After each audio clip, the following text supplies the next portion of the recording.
Bene, il pezzettino anch'io lo voglio per ricordo. Una giornata storica per Creazzo. Ecco le immagini che documentano l'inaugurazione dell'abbattimento del colosso di cemento all'ingresso del paese.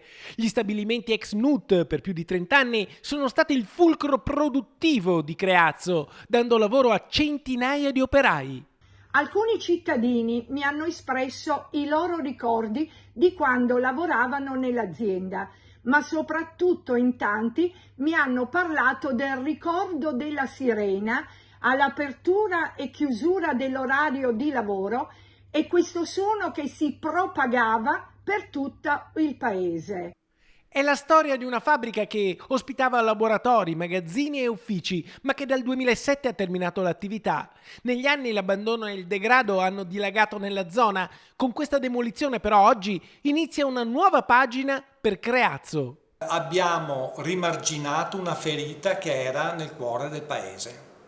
Questo è un traguardo anche per chi aveva iniziato il percorso che oggi porta allo smantellamento dell'area ex NUT.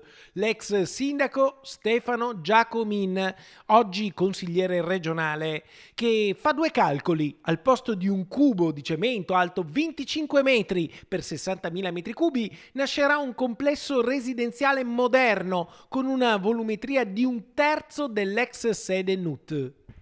Sicuramente in circa 2 mesi e mezzo l'abbattimento verrà completato, dopodiché si darà il via a quello che è l'impianto urbanistico, di conseguenza realizzazione di vialetti, di parcheggi, di sottoservizi, eccetera.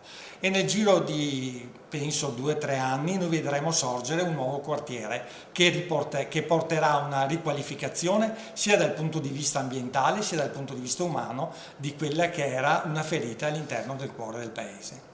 Quest'area, che sarà demolita, darà il via a una riqualificazione importante e sarà un bel biglietto da visita per il nostro comune.